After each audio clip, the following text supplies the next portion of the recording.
Bismillahirrahmanirrahim. Assalamualaikum warahmatullahi wabarakatuh. Perkenalkan, saya Bunda Novi. Sore hari ini saya berada di kediaman Kak Mora, ya, seorang pencerita, dan beliau adalah ketua PPMI Malang Raya. Apa itu PPMI? PPMI itu Persaudaraan Pencerita Muslim Indonesia. Beliau adalah inspirator saya, gitu ya, yang sangat luar biasa karya-karyanya, terutama di dunia literasi bercerita, gitu ya. Di sini juga saya melihat beberapa hasil karyanya, gitu ya. Masya Allah, ini apa ini namanya, Kak? Buku dari kardus bekas. Buku dari kardus Iya. bekas. Masya Allah ya, memang kreatif sekali Bu Guru satu ini. Jadi beliau ini juga selain pencerita, gitu ya, seorang guru Betul. di RA, gitu Iya, ya, guru betul. TK. Nah, Masya Allah memang ya. Jadi guru TK itu tidak hanya sebagai profesi, gitu ya, tetapi sudah mendarat daging atau menjadi jiwanya Kak Mora, gitu. Betul sekali. Baik, daripada kita berlama-lama, sekarang kita kenalan dulu. Bersama siapa ini dari tadi dianggurin ya? Namanya Gazi. siapa? G-A-S-I. Salam Gazi. kenal Gazi. Salam Ayo, kenal Bunda. salam ala Corona. Oke. Ya, kali ini saya bersama Kak Mora dan Gazi. Gazi. Masya Allah ya, menarik sekali. Tadi sudah pengantarnya sedemikian rupa. Yang ingin saya tanyakan nih, Kak Mora sejak kapan ini menyukai dunia bercerita atau berkisah? Kalau suka mungkin dari kecil ya. Saya juga termasuk penikmat kancil nyolong timun. Juga penikmat. Kalau mungkin dulu sandiwara radio ya, ada Brahma Kumbara, Dausa Suku itu ya. Terus ada Tutup Tinular, itu saya penikmatnya. Dan kemudian Jangan keras-keras, ketahuan usianya. iya. Tapi hanya sekedar pendengar gitu ya. Ketika tahun 97 waktu itu saya ikut Forkita, Forum Kajian Islam Teknologi Pertanian, kebetulan di bidang pendidikan. Nah, di sana saya harus mengampu adik-adik ngaji yang di sebelah Sungai Brantas, kita ada TTI-nya, ada TTA gitu ya. Nah, terus di sana adanya kan luar biasa. Nah, untuk membuat mereka tertarik itu pada akhirnya ternyata saya bacakan buku. Ada buku kisah Nabi, ada buku kisah-kisah sahabat, ada hikayat, Masya Allah. Nah, terima kasih sayangku. Kak boleh jadi iklan dong, sini iklannya. Oh, terima kasih. Terima Maaf ya. kasih Terima Aisyah, kasih, itu ya. tadi iklan lewat Iya. ya. Nah, seperti itu. Terus kemudian setelah saya bacakan, ternyata kok mereka menanti-nanti. Jadi setiap kali saya datang, mereka pasti tanya, Kak, bawa buku nggak? Sekarang buku apa yang mau dibaca? Gitu. Sebenarnya itu bibitnya 97. 97. Iya, terus ketika Saya masih SMA kelas berapa itu ya? wah, berarti itu saya nih ya. Saya datang terus kemudian udah sekian tahun ya, 2004 saya mulai mengenal dunia PAUD, dunia anak usia dini. Nah, di situ saya mulai kenal beberapa suara. Nah, masih belum konsisten ya. Jadi Aku anak kecil. oh, aku Paraden. Paraden. Itu yang ketika saya ngajar anak usia dini, ternyata ketika mereka diberi cerita dengan tiga suara yang berbeda, ada Pak Raden, ada Binti, terus ada suara narator itu saya sendiri, mereka lebih fokus. Jadi 2004 lah istilahnya saya mulai mengenal benar-benar dunia bertutur yang bisa ganti-ganti karakter suara. Nah, kalau dengan Gazi ini lahir tahun berapa ya Gazi ya? Kalau Gazi lahirnya 2019. Kamu sudah sebesar ini kamu Iya. Gazi. Gasi ini adalah boneka Kak Mora yang kelima. Jadi ada Rahma, ada Kakek Rahma Wijaya, ada Igos, ada Kerambi, terus kemudian ada Gazi. ada Gasi ya. Jadi ada beberapa yang sudah pernah Kak Mora bawa keliling, dan terakhir lebih simpel. Gazi, soalnya kecil dan bisa disembunyiin. Kak Mora, ini Iya. saya jadi penasaran gitu ya. Saya kan juga pernah menjadi pengajar di sebuah sekolah dasar gitu ya. Tentu saja keterampilan bertutur ini saya pikir butuh jam terbang gitu ya. Nggak mudah ketika harus mengolah suara, terus bagaimana kita berinteraksi dengan audiens gitu ya. Itu saya penasarannya, Kak Mora ini punya apa ya, guru khusus gitu ya untuk belajar bercerita ini atau bagaimana? Kalau guru khusus, semua jadi guru. Semua jadi guru. Bahkan anak-anak kecil itulah yang mengajarkan saya untuk apa totalitas gitu ya. Bagi saya anak-anak itu adalah guru terbaik gitu. Terus kemudian kalau guru-guru lain ada Kak Bimo, ada Kak Rohmat, ada Kak Kempo, ada Kak Ari, ada Kak Hadian, dan banyak sekali. Tapi waktu itu memang yang membuat saya tertarik itu adalah beberapa kali saya ikut kejuaraan lomba, kemudian saya berharap para juara itu menelurkan sebuah karya atau para juara itu terus kemudian kemana gitu ya. Ternyata para juara itu menghilang begitu saja setelah kejuaraan. Jadi rasa penasaran itulah yang akhirnya saya pelihara. Terus kemudian saya mencari ketemu Pak Bimo, terus dengan beliau yang bersedia membantu saya untuk mengasah keterampilan, akhirnya itulah saya sekarang. Teman-teman yang perlu dicatat tadi ya, bahwa semua orang adalah guru gitu ya. Iya. Itu yang pertama. Terus yang kedua tadi, Kak Mora senantiasa memupuk semangat gitu ya untuk Iya, terus belajar. betul Ternyata sekali. itu juga tips untuk sukses seperti sekarang gitu ya Iya. Kak Mora. Nah, berarti gitu ya, kalau saya simpulkan memang Kak Mora itu nggak bisa sesukses ini tanpa kerja keras tentunya gitu ya. Nah, itu ada waktu khusus nggak? Misalnya harus berlatih setiap hari gitu, atau memang berlatihnya itu ya ketika sehari-hari ngajar gitu, ya itu sudah apa namanya audiensku gitu, atau bagaimana? Karena saya pikir ya kalau apa ya, jadi apakah memang bercerita ini adalah bakat tertentu atau memang bisa dipelajari sebagai sebuah keterampilan seperti menulis atau bagaimana? Ini ada beberapa pertanyaan ya, maaf ya random ya, mudah-mudahan bisa Iya. dipahami. Kalau Kak Mora jujur aja, itu Kak Mora kan bukan bakat ya. Oh, bukan bakat ya. Oh, bukan bakat Karena ya bicara, Gasi ya. karena bicara itu semua orang pasti bisa, gitu ya. Cuman memang waktu itu yang harus digarisbawahi adalah mau. Dan pertanyaannya pasti banyak, di mana Kak Mora berlatih? Berlatihnya di mana? Iya, iya.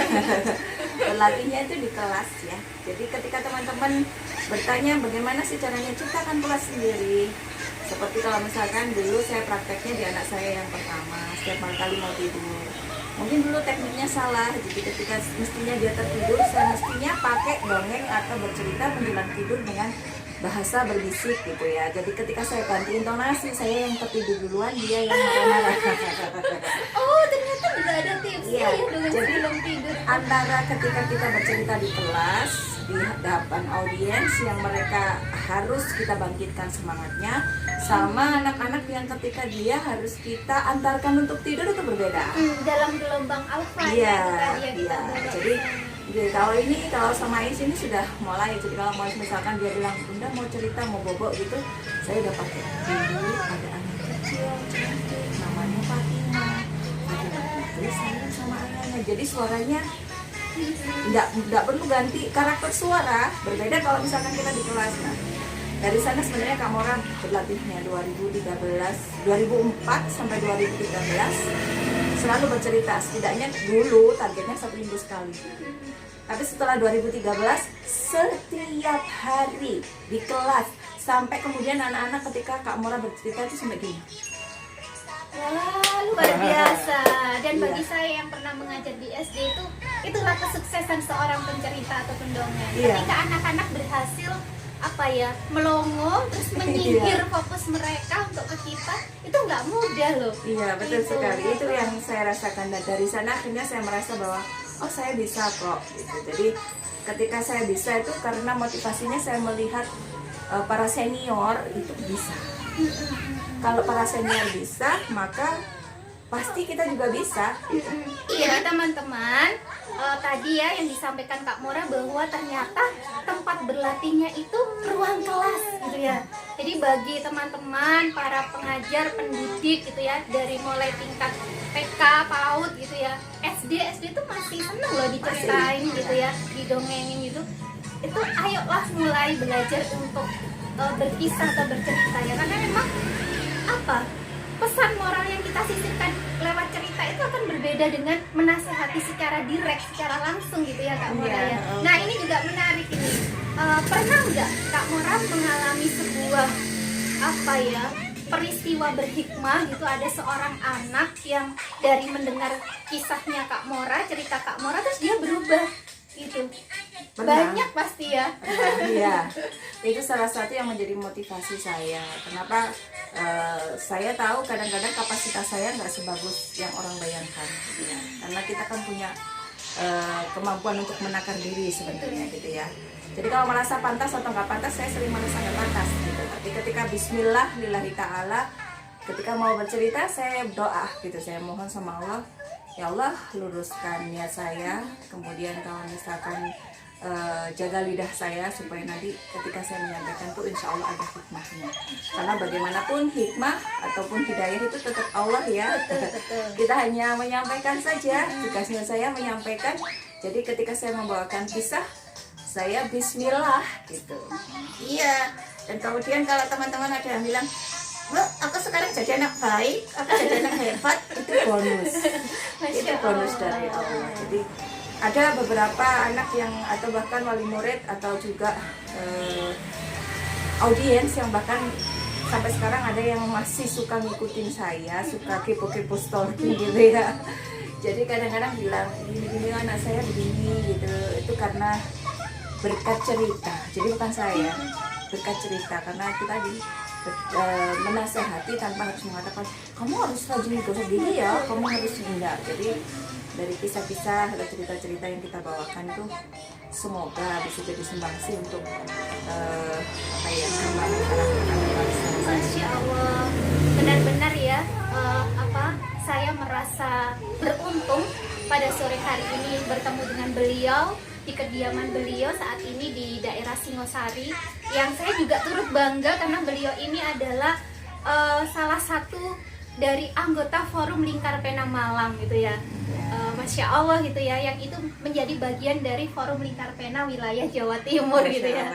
Iya, teman-teman sekalian, tadi ya perlu saya ulangi, yang perlu dicatat adalah niat gitu ya. Ketika menjadi seorang pencerita gitu ya, kita hanya manusia biasa yang hanya menyampaikan pesan kebaikan ke anak-anak gitu ya. Perkara mereka akan menjadi baik gitu ya, itu hanyalah bonus dari Allah gitu ya. Dan Masya Allah itu ya, mudah-mudahan kita menjadi mediator ya, untuk membukakan hati-hati anak-anak, melembutkan hati-hati anak-anak itu untuk menjadi pribadi berkarakter dan berakhlak karimah gitu ya.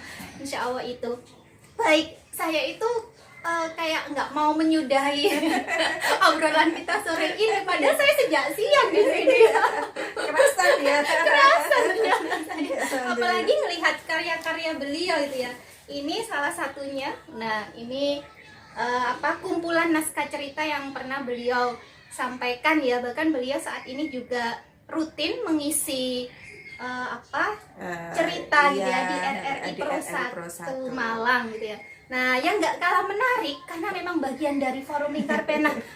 Bener-bener orang Forum Lingkar Pena itu keren-keren. Tapi yang membuat saya salut juga, teman-teman di FLP itu sangat tawadu, sangat rendah hati gitu ya. Low profile-nya itu kebangetan, pakai banget guys pokoknya. Nah, ini beliau juga punya novel gitu ya, yang judulnya Ketika Cinta Tak Harus Memilih. Nah, sekarang beralih nih karena Gazi sudah dibawa Aisyah.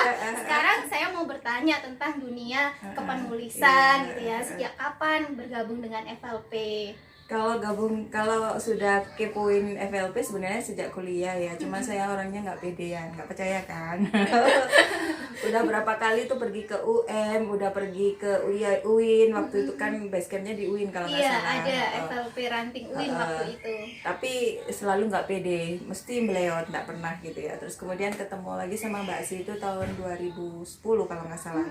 Waktu itu beliau menjabat ketua FLP iya. Malang. Nah waktu ketemu Mbak Zi itu saya sempat menang fiksi mini on the spot Oh, di keren IPN kan? gitu ya. Keren kan? Iya. Ya gini ini orang FLP tapi tetap Iya. down to earth.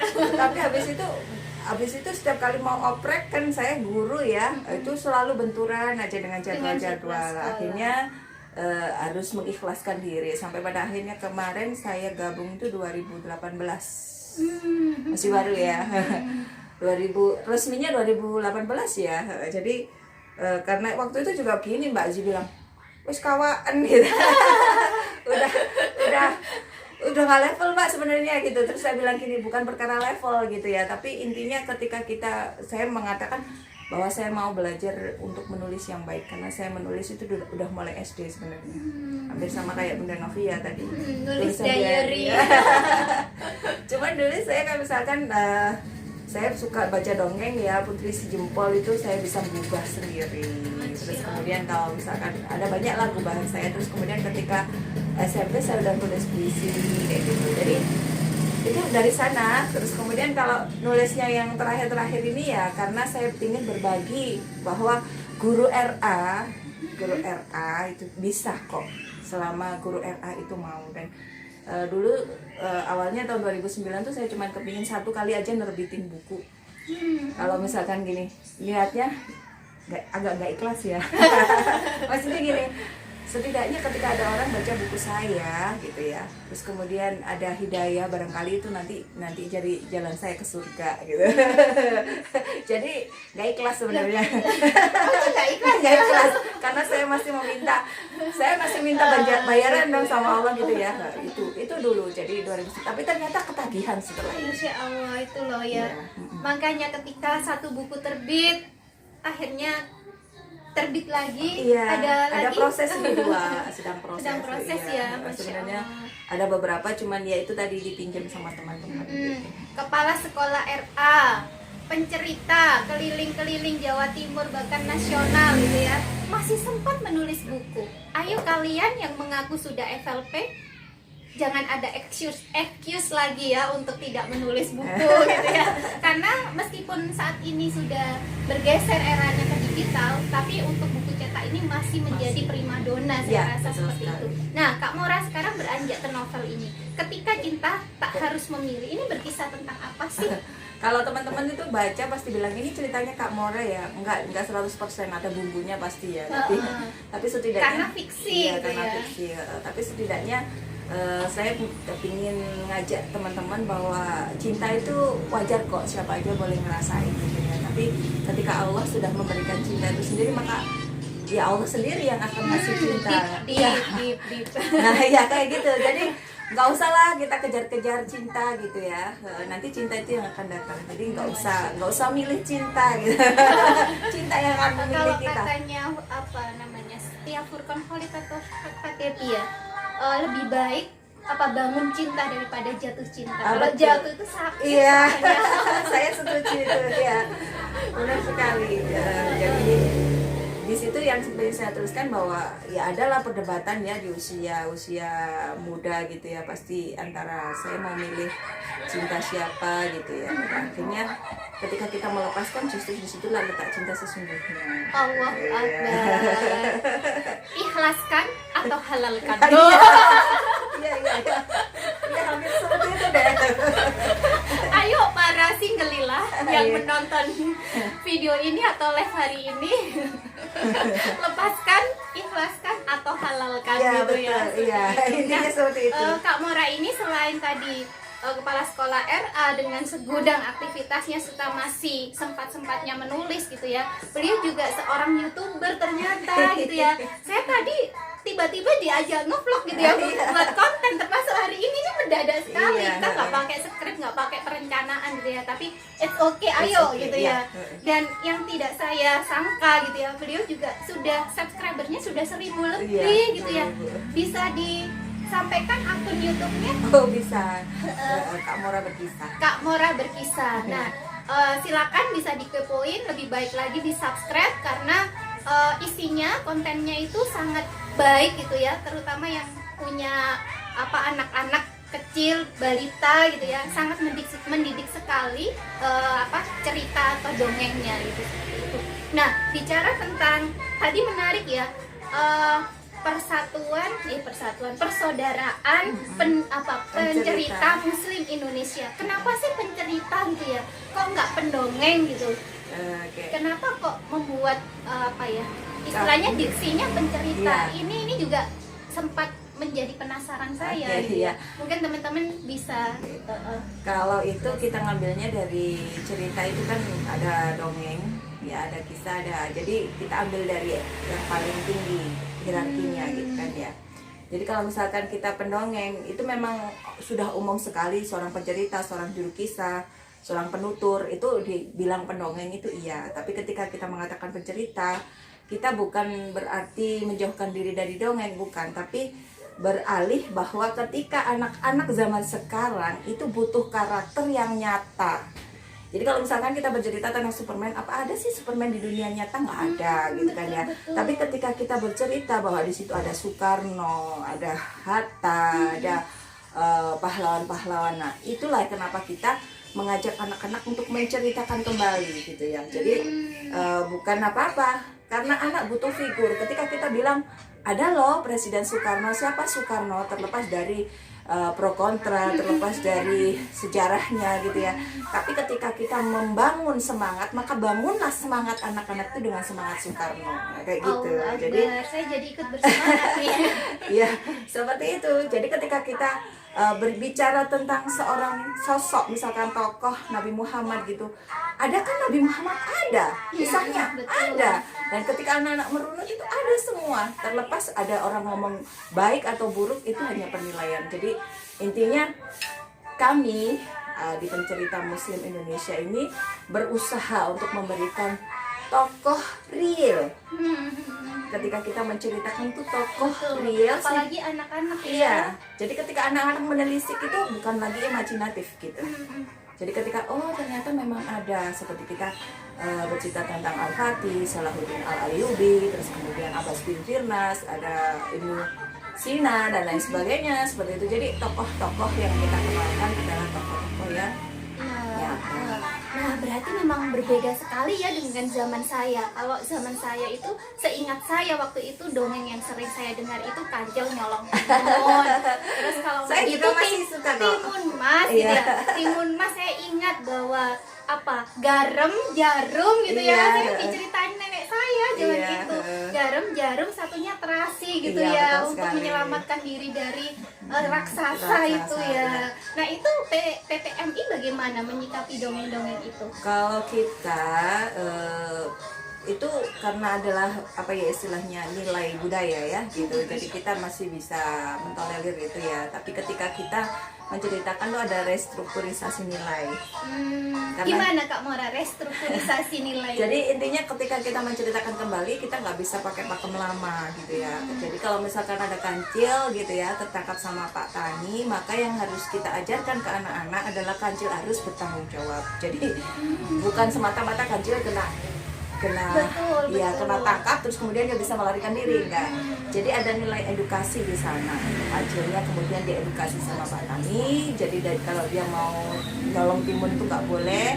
Kalau dia mau dapat timun dia harus kerja sama Pak Tani. Dia dihukum sama Pak Tani bekerja sampai pada akhirnya dia bisa menghasilkan timun sendiri. Masya Allah ya, nice ya. Memang seorang pencerita itu harus smart gitu ya. Saya makanya dari tadi tuh nggak pulang-pulang gitu ya. Asik banget gitu ngobrol sama Kak Mora itu ya.